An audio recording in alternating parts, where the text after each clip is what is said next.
আমার হাজবেন্ডের একটা এক্সট্রা ফোন আছে। ওই ফোনটার একটা কাহিনী আছে। কাহিনীটা আমি আপনাদের সাথে পরে কোনো একদিন শেয়ার করবনে।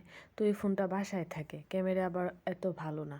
তো আমার ফোনের যখন স্টোরেজ ফুল হয়ে যায়, তখন হচ্ছে যে ক্ষেত্র বিশেষে আমি ওর এই ফোনটা ইউজ করি আরকি। হঠাৎ খুবই কম ভিডিওর জন্য। তো ওই ফোনটাতে কৃষ্ণার সাথে একটা ভিডিও ছিল আমার, যেটা আজকে এডিট করে আমি আপলোড দিছি। যখন কৃষ্ণার সাথে ভিডিওটা আমি এডিট করি, তখন দেখি যে ওই দিন শুক্রবারে সে সকালবেলা হচ্ছে খিচুড়ি রান্না করছিল। এটার ভিডিও করে রাখছে। আমি বলি এটা কি ভিডিও? যখন আমি এডিট করতে গেছি কৃষ্ণার সাথে ভিডিওটা, পরে দেখি তো খিচুড়ি, ডিম ভাজি এইসবের ভিডিও। পরে বুঝতে পারলাম যে এটা সে করে রাখছে। আমারে সে বলেও নাই। তারপর আজকে আমি নিজে দেখছি। বিষয়টা আমার এত ভালো লাগছে, ইট মেল্ট মাই হার্ট। আমার অনেক ভালো লাগছে।